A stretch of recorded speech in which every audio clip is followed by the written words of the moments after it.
His corpse was found near the rubbish dump. I don't know why they killed him. Apartheid-era South Africa. More people are dying every day.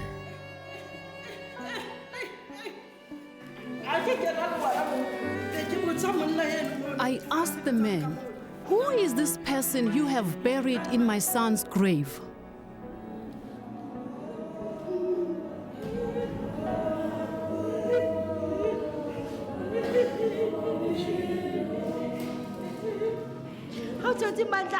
When we go to court, they try to scare us away. Bloodshed was only one weapon used to force racial separation here for nearly 300 years.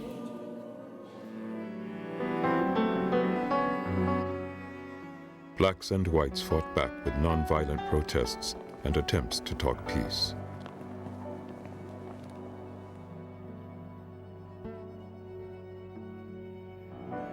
But the violence continued until no black family was untouched.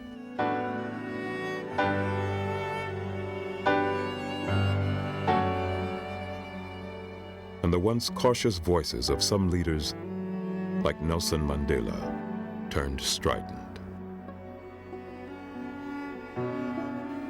There are many people who feel that it is useless and futile for us to continue talking peace and non-violence against a government whose reply is only savage attacks on an unarmed and defenseless people. Inspired by Mandela, then a spokesman for the African National Congress, or ANC, freedom fighters took up arms, bombing unpopulated targets. The apartheid government responded by stepping up the repression of innocent people, outlawing the ANC, and rounding up its leaders. Mandela received a life sentence and was sent to Robben Island prison. Only 5 miles off the coast of Cape Town, the prison at Robben Island is surrounded by cold, strong currents, making it one of the most secure in the world.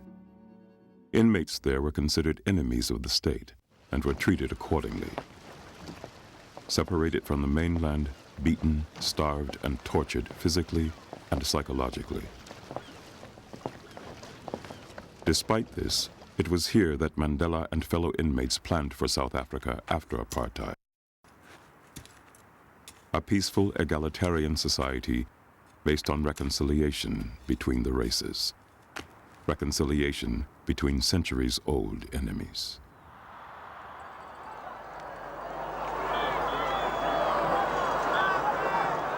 "30 years later, the country celebrates its first black president. Apartheid laws have been abolished. The people have made Mandela an icon, signifying the respect they accord him and their hope in his dream. Laat ons die verlede vergeet. Wat verby is verby. Let us forget the past. Let us now work together to make this country a great country. And if you give us your support, there is no doubt whatsoever in my mind that we have a country that is going to play its role throughout the continent and indeed throughout the world." It's a new South Africa.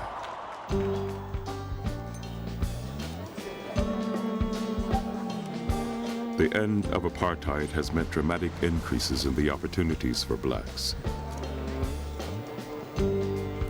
For the first time in 300 years, the rapidly growing black middle and upper middle classes are free to socialize, work, and live wherever their money can take them.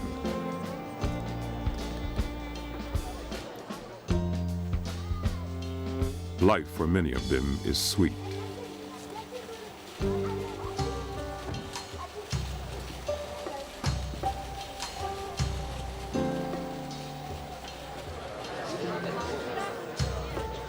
On the surface, the scenes on the streets of larger cities like Johannesburg seem to personify racial harmony.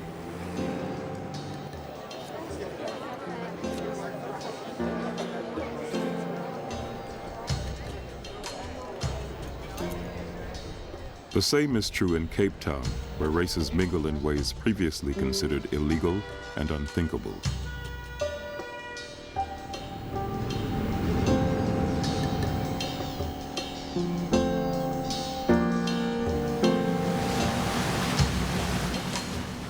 Just offshore, Robben Island Prison, once the symbol of the violent and oppressive hand of apartheid, has become a burgeoning tourist attraction.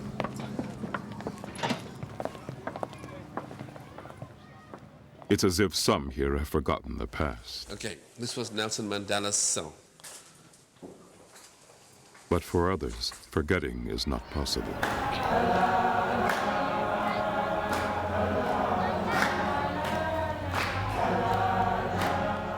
It is a weekday morning in Sebokeng, about 25 miles south of Johannesburg.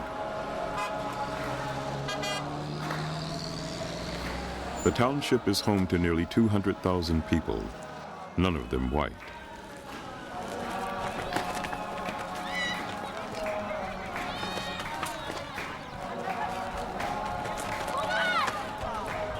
"43-year-old Sidiso Pofu is heading to a nearby church, not to worship, but to try and stop the nightmares, memories of his years in Robben Island Prison, and the price he paid for fighting the apartheid government. Memories that, some 20 years later, will not go away.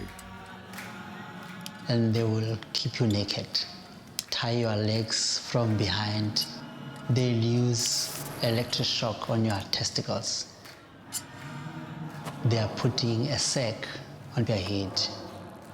They pour cold water on the sack, and they start again.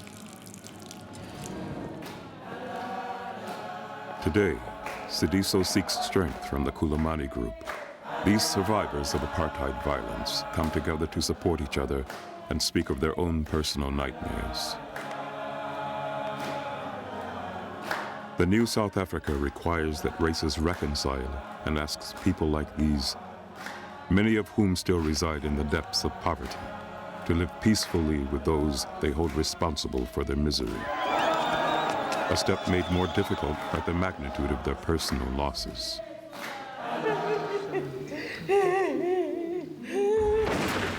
Children and husbands missing and murdered, their killers left unpunished, their families left destitute. What of our brothers, our fathers? Now the only thing I'm left with is a box. I don't know what to do because I'm still young. I saw corpses when I was still young. I would like you to show me how to find peace in my heart.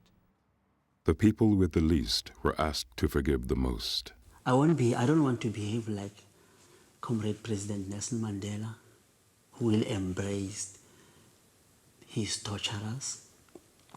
I won't be like him. I'm very sorry I cannot do that. The key question to a peaceful future for South Africa is whether blacks can forgive the heinous crimes of the past. There were debates around this question. I never thought I would shake the hand of a man who has tortured him with electric wires and things. I did. I'll tell you why. Hatred consumes the one in whom it is being generated. Tokyo Sewale, jailed during apartheid for sabotage, was part of Mandela's inner circle. Even then, they knew that reconciliation would not come easy. In the struggle, we lost my own brother. So this is not something far-fetched. It hits right home here. This man was killed by the police. 2 shots on the head, that's what we found with the skull. We didn't know where he was. They buried him secretly. Unmarked, shallow grave on a farm. And they shut up for 14 years. I was in jail when this happened. Tokyo was imprisoned on the notorious Robben Island. The prison is located at the tip of the African continent, on one of the world's most beautiful islands. It is a place that has seen a parade of human inhabitants, outcasts, including the sick, the mad, and the rebellious. The Dutch were the first to imprison insurgent black Africans on Robben Island. The British continued the tradition until superstitions about leprosy and mental illness convinced them to make it a sanatorium for lunatics, the chronically ill poor, and lepers. The island still bears the scars.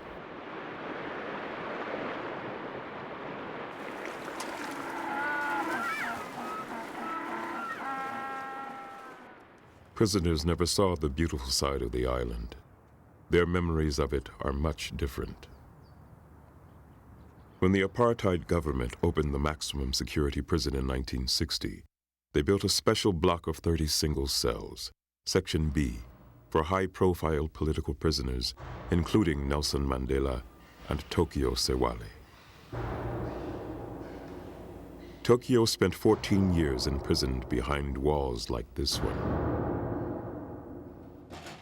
You must never see that wall, because the wall is there to frustrate and to break and to kill you and to take you away from family, friends, and everything. You call that the hardest? The wall is there to make sure that you have no movement. Prison is about denial of movement. The space is limited. Individual cells were tiny and had no running water. Guards monitored the prisoners' every movement, and sometimes worked to make each day as miserable as possible. We're all black, they're all white. Their training is to break us down, to humiliate us, to do all types of inhuman things. Hundreds of other prisoners were crammed into large communal cells, with political prisoners and hardcore criminals confined together. Before 1964, the majority prisoners were criminals. They were vile because they did the dirty work, of the warders in bashing up, and abusing political prisoners. Lionel Davis, sentenced to 7 years for treason, remembers the lime quarry, where guards conspired with criminal prisoners to harass them. The political prisoners had to push full wheelbarrows of stones. Criminal prisoners, big gangsters, were also here at that time. They followed with empty wheelbarrows, knocking their heels from the back if they moved too slow.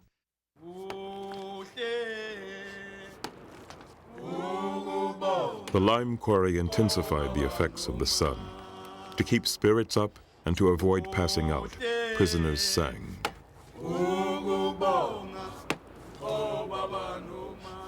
Singing rhythmically helped us to break down the hardness of the work, made it more tolerable. The lime was getting into your eyes, into your ears, burning. Intolerable heat that you had to endure. The stone-cold walls of Robben Island were the prisoners' entire world, the mainland a distant memory. Periodically, prisoners fought back, with hunger strikes, work slowdowns, and a simple refusal to smile for the camera. But their dream of freedom held firm. Well, the men who were in Robben Island were sure that one day will come back. But of course, there were moments when it appeared that the apartheid regime had almost destroyed a resistance. There were those moments.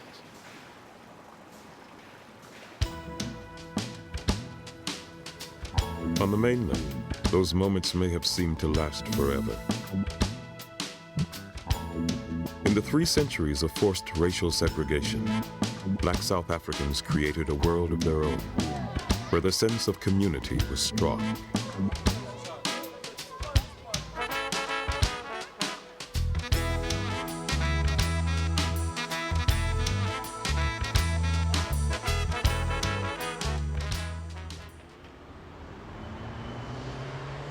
Although everyone in black communities suffered oppression, it was the youth who began to fight back. Black people are long-tempered people. It's very difficult for them to be angry within a minute. Their anger is always accumulated. That is why when you can take into the events that led to the 76 upheavals, you'll find that this is not the thing which started in 76. It has been a process from 1953 when the Bantu Education Act was established. The 1953 Bantu Education Act was a cornerstone of apartheid with a sinister intention. The purpose of Bantu education is to ensure that the natives will be taught from childhood that equality with Europeans is not for them. Soweto, June 1976. The children of South Africa take over the streets, protesting forced instruction in Afrikaans. For them, the language of oppression.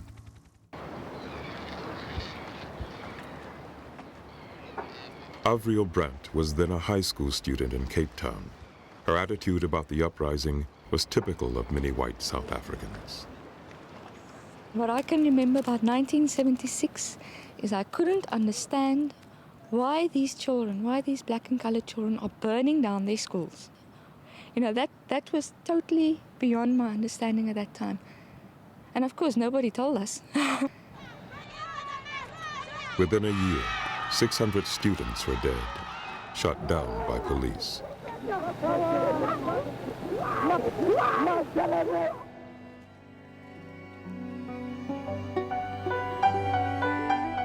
The government considered each demonstration the students staged, each rock they threw, each class they missed, a crime against the state.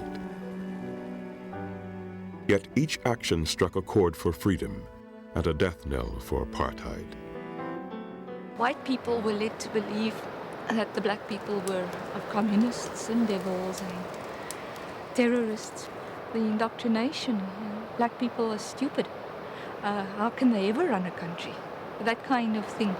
So you were absolutely anti-patriotic if you believed otherwise. Entrenched beliefs about their inferiority made protesters even more defiant.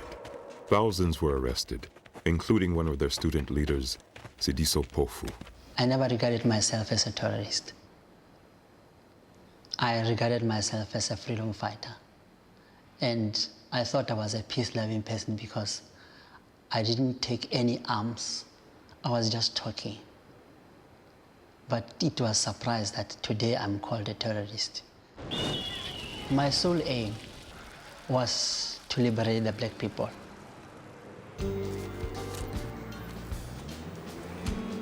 No one in his family could believe it of Sidiso.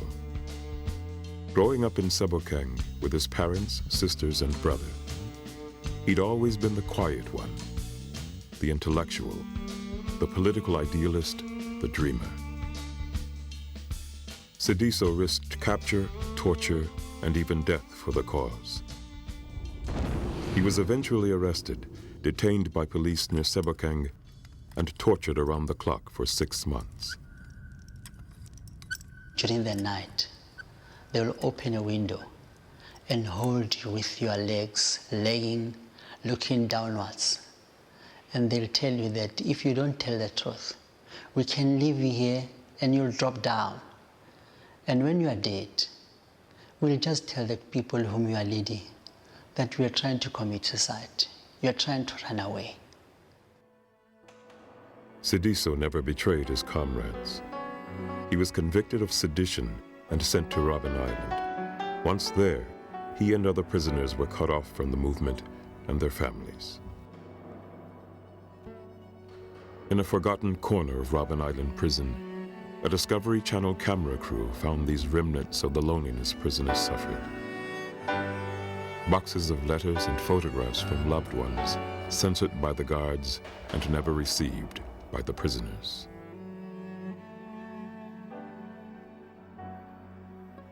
The brutality in prison was psychological. People were no longer being tortured in jail, being killed inside. But there was a new way of dealing with prisoners. Oppress them, break their minds, that type of thing. These broken telephones were once the only link between inmates and the outside world. Once every 6 months, for 30 minutes, the lucky ones looked through glass partitions into the faces of friends or relatives and spoke of home. You know, if you've got a visit from your mother, and your mother has come to tell you that your brother is dead, and it's 2 minutes before the end of that 30 minutes, and your mother says, I've got bad news before I go. I just wanted to see how strong you are. Your brother is dead. And you said, what? She says, she sobs. And she says, your brother died. This man says, time up. It was harsh, but the Robben Island Sediso and Tokyo entered was changing for the better. International pressure forced officials to allow some inmates to take correspondence courses. It was a privilege, denied at the guard's whim to inhabitants of certain cells. And those cells were often raided in the middle of the night. You'd stand against the wall, they searched the blankets, confiscated whatever was regarded as illegal, and they would punish whoever was guilty. If the guilty one wasn't found, they would punish the whole cell. But it did not stop people from educating themselves. A few of the prisoners in Mandela's cell block were, like him, highly educated. They created a kind of makeshift university to educate and groom other inmates. I think this was the primary motivation, that one day we will govern. And there was rank speculation, as to who would be the prime minister, who was going to have the portfolio of, commerce and finance. At most, the relationships between guards and prisoners were difficult. Most warders were from poor working-class Afrikaner families, some even less educated than the prisoners they were guarding. So they would make it a point, especially if you were a lawyer, a doctor, a teacher, to humiliate you, to show how powerful they were. But what also, on the other hand, influenced them in a very positive way is that they saw us studying. Despite the disapproval of some of his peers, Mandela actually developed close relationships with some guards. They were friendships that helped soothe racial tension. One such guard was Christo Brandt. And I didn't know who was Mandela. I never knew about politics, even in school. Even in school, I never heard of Mandela until the day I landed here on Robben Island. They took me to him and said that he was one of the worst, most criminal people I would work with on Robben Island. But there were lots of times he really helped me as a friend.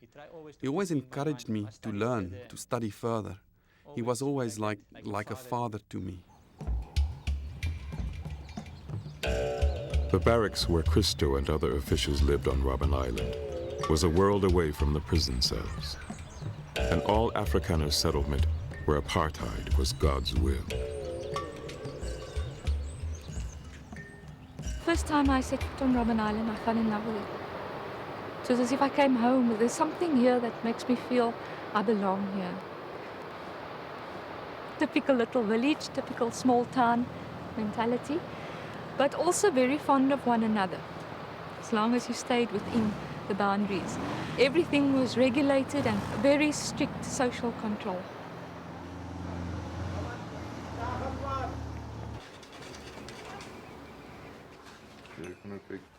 Avril has lived on Robben Island for nearly a decade as the wife of prison employee Gerhard Brandt.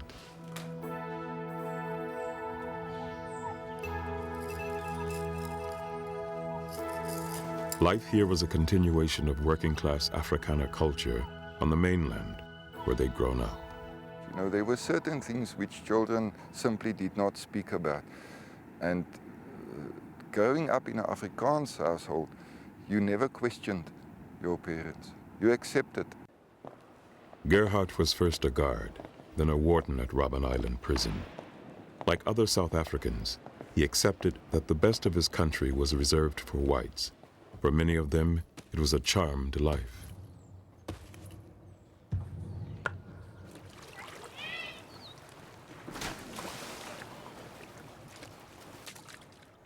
At the government's whim, any area could be declared off limits to black South Africans.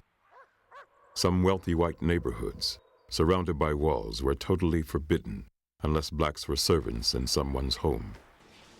Then they were necessary, taken for granted and invisible.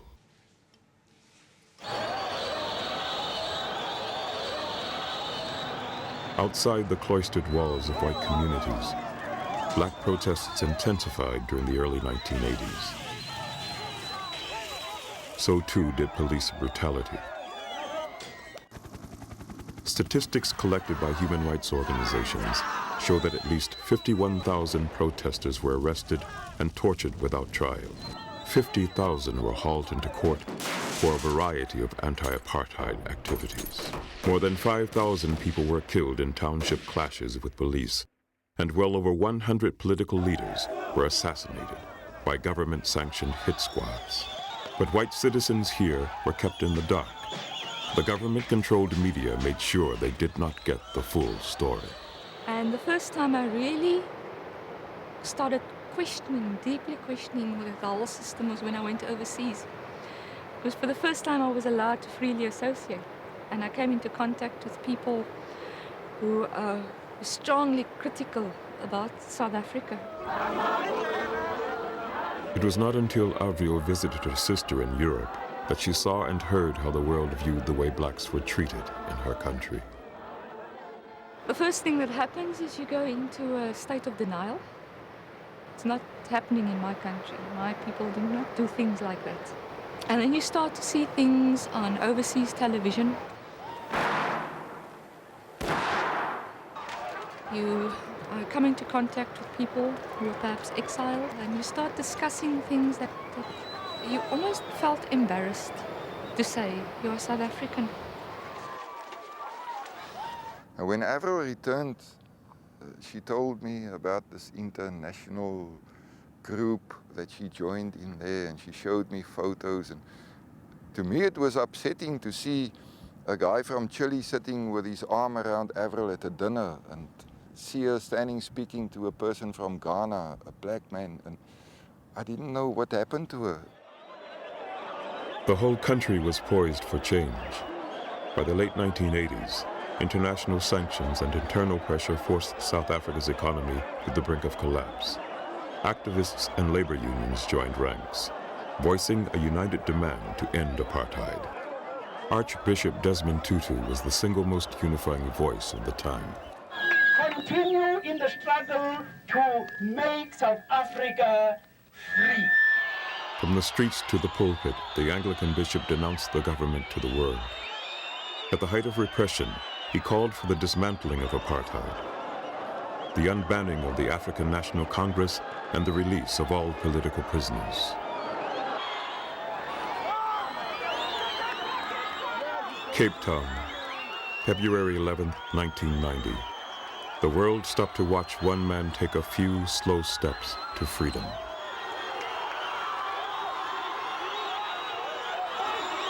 Mandela's release was a victory over apartheid and the brutal symbolism of Robben Island. We rose, we fought back. Therefore, Robben Island, the final thing that it represents is victory. We won, hands down. It is how to maintain that victory that becomes the challenge for the future. Change came in successive waves after Mandela's release. Apartheid laws were being dismantled. All political prisoners were freed. Things happened fast. Robben Island, February 24th, 1995. Dawn. In the distance, the outline of the Cape Town coast. Near the harbor, at the same time each morning, a small group of penguins make their way across the street, heading for the cove. As the day matures, 1,000 former prisoners return as free men.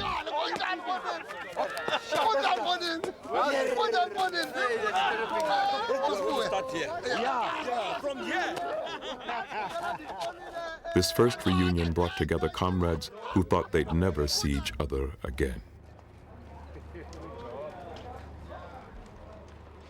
It was quite an experience. You know, when you enter this path to Robben Island, there is that emotional feelings because it always symbolizes your past.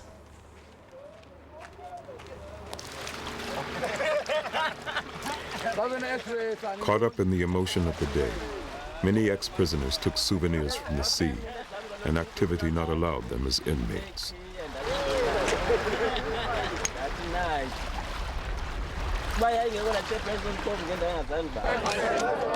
Mandela came to the island this time, surrounded by media, dignitaries, and other ex-prisoners.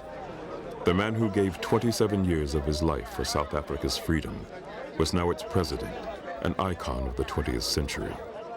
To the world, a symbol of peace and reconciliation between the races.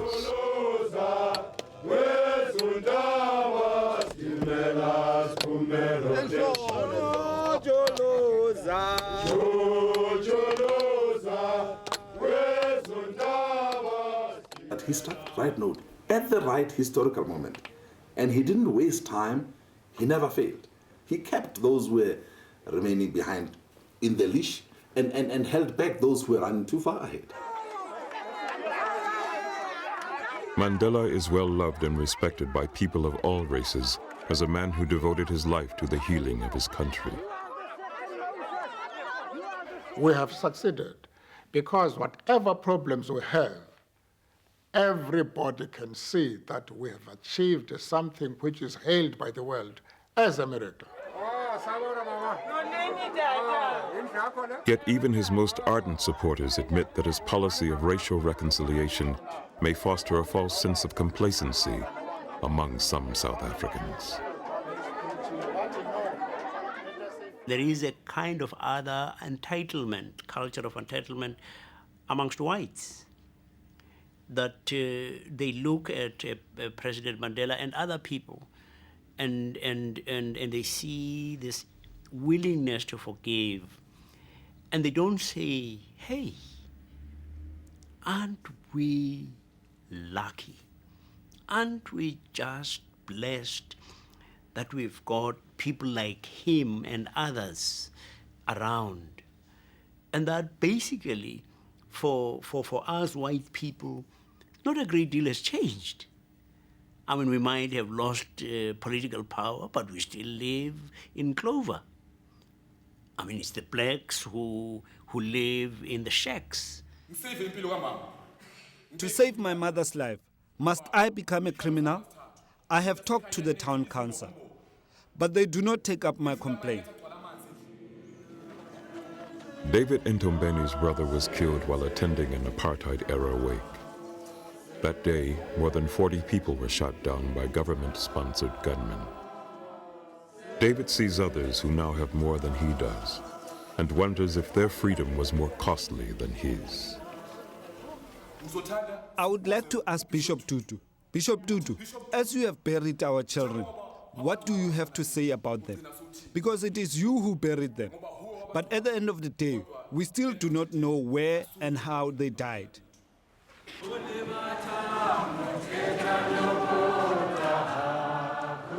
Desmond Tutu conducted funeral services for many of those who died in apartheid violence.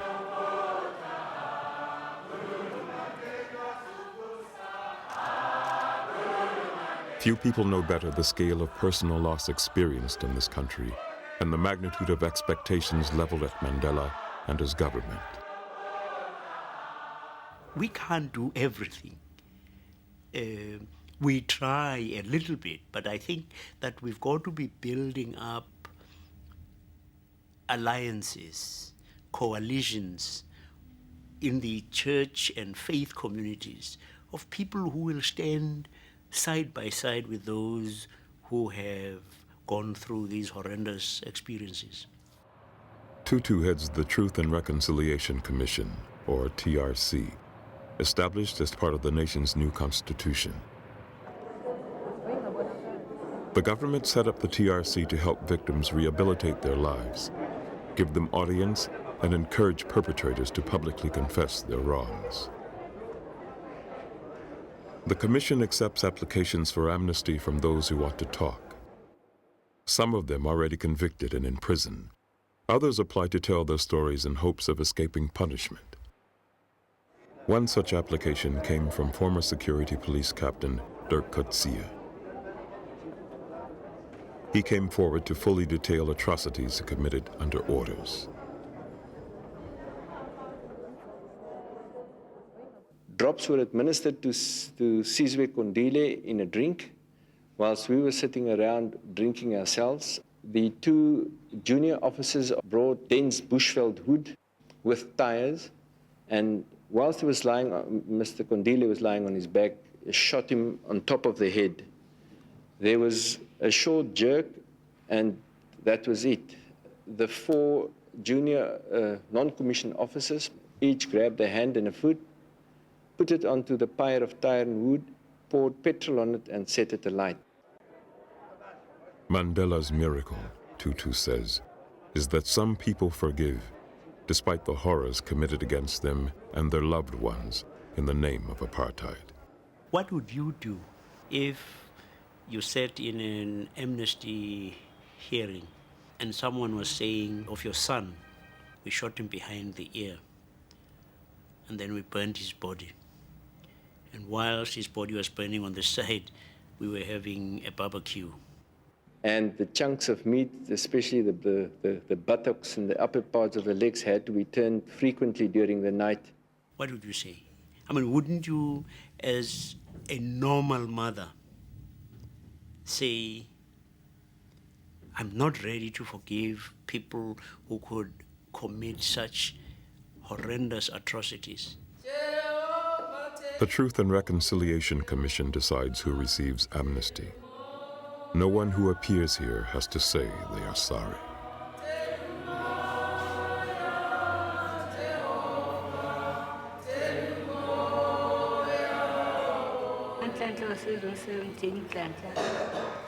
My name is Nonhlanhla.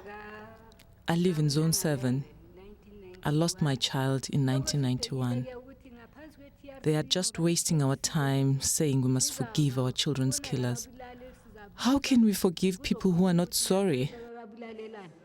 It is people like these, from Sebokang's Kulomani group, who come most often before the commission as victims or survivors.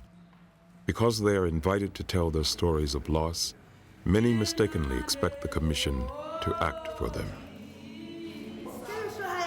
I have my grandson who is 10 years old. His mother was killed. He is mentally disturbed and has always failed at school. I would like the TRC to help me with his future. I have been to doctors everywhere. I went to the TRC for the future of this child. And people can say, but I mean, you said you were victim-friendly. How come you have done nothing for us? And I would say it is justifiable. And we've been to the government and told them, I mean, this is an intolerable situation. Although Parliament is currently debating a plan to compensate victims and survivors for their losses, lawmakers realize that paying so much for the loss of a daughter, son, husband, brother, wife, or other relative is not currently an affordable option. Now, we have, as a projection, spoken about 22,000 victims. Now, just try multiplying that 250,000. Our country would not, in fact, afford it.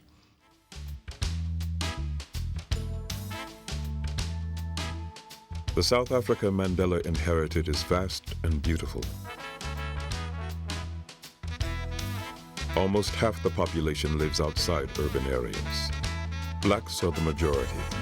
The income gap between them and whites is one of the largest in the world. At the end of apartheid, independent surveys showed 41% of all households as living below poverty levels. 23 million is living without electricity, and 12 million with no access to clean drinking water. A full 1/3 had no education at all. Mandela's government promised better housing, schools, and jobs for all South Africans. It's a promise that remains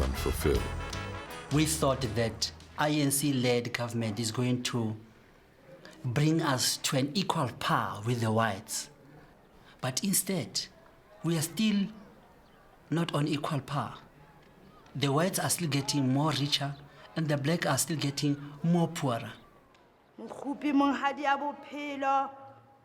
Sidiso and a growing number of others blame Mandela's ANC party, but they hesitate to blame the famous man himself.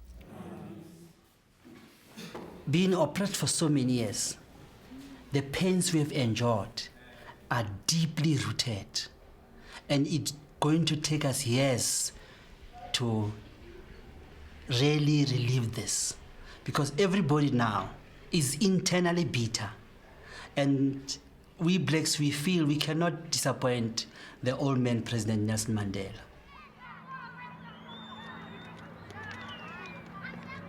After his release in 1986, Sidiso returned to Sebokeng Township, where he is surrounded by countless reminders of his and his neighbors' poverty.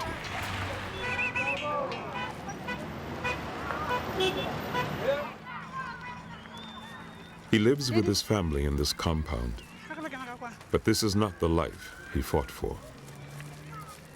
My experience in prison also makes me very angry, especially the ill treatment.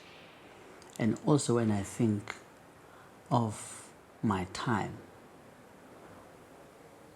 I think I could have been far ahead with life. So all my plans were shattered.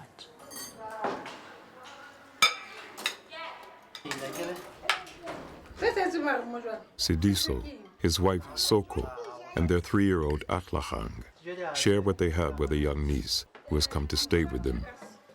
Money is always in short supply, but Soko says it is not the source of family friction. Once he's got 50 rand, he'll never hide it from me. That is why I don't. Even if he got 20 rand, even if his parents gave him 200 rand, he'll never hide it. He'll bring it home and say, they gave me this, and we share it.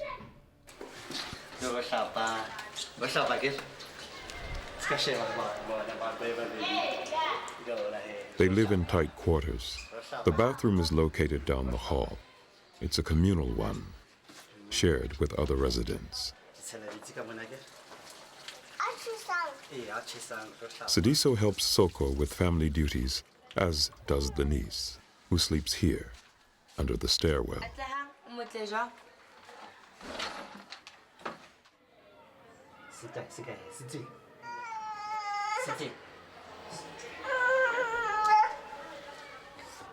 Soko, Sidiso, and Atlahang sleep in a room that includes the kitchen.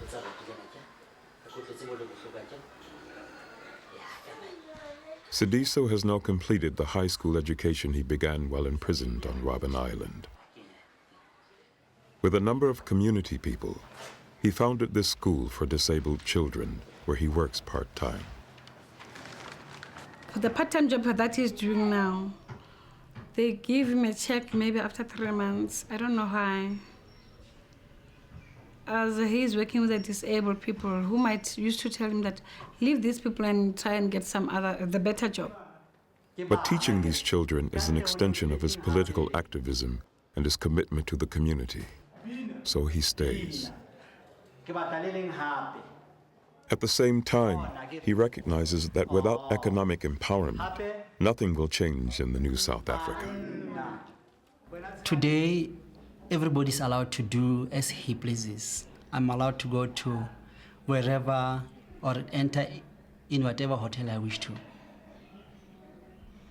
But would I be in a position to go to that hotel if I don't have money? So it is not the new South Africa. Robben Island, September 24th, 1997. Government officials, ex-prisoners, and their wives arrived for an invitation-only celebration of the reopening of the prison as a museum. Former prisoner Tokyo Sewali is a top government official. With him is his wife, the former Judy Moon. The two met on the island when Judy, then a paralegal, came to help prisoners with a variety of legal problems. So, this is it.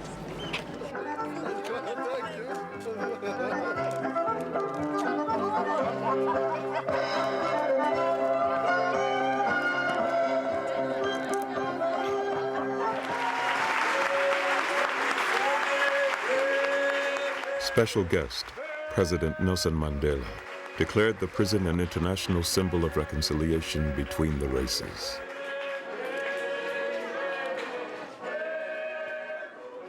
It is a great joy for me that we can all come as free South Africans with our friends to Robben Island, and even more that we are gathered to celebrate our joint heritage nation, to acknowledge this heritage in the context of our commitment to democracy, tolerance, and human rights.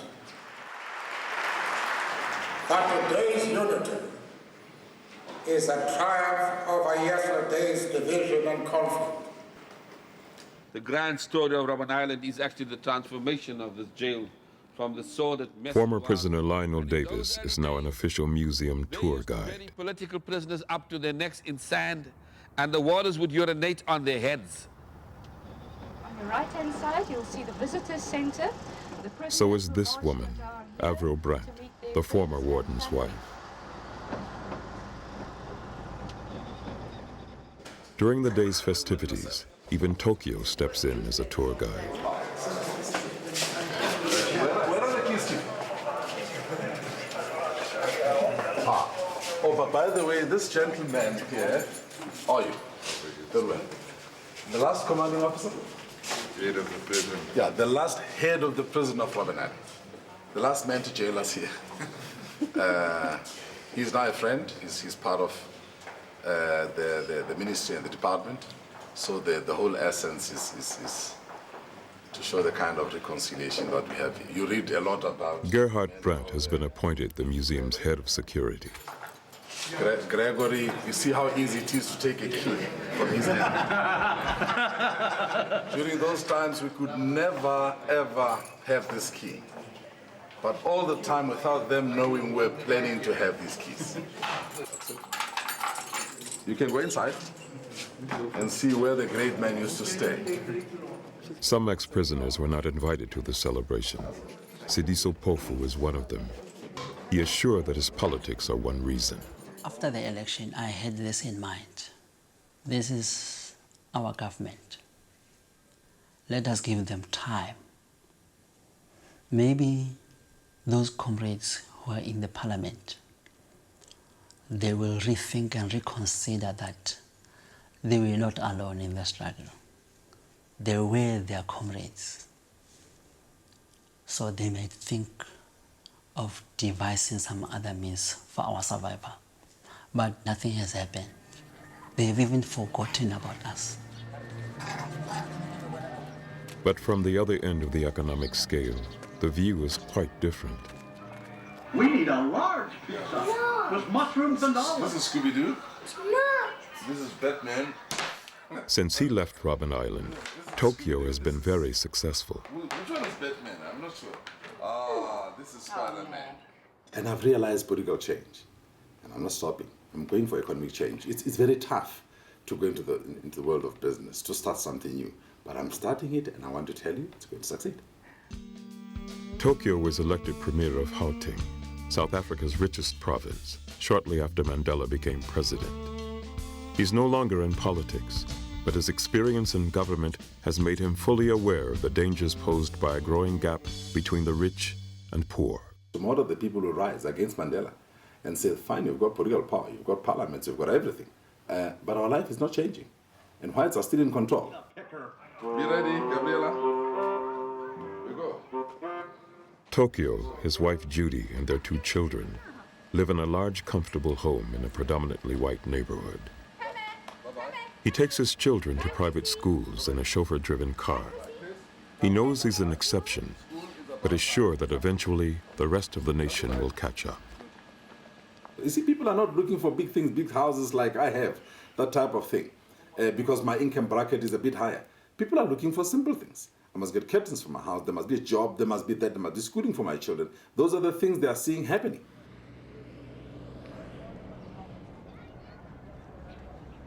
But the changes Tokyo sees are not happening fast enough for others, like Sidiso.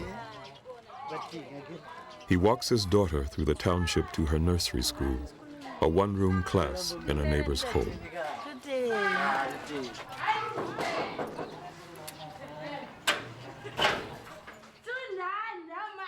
Sidiso knows that although he cannot give Atlahang material things, he has already bequeathed her something he did not have.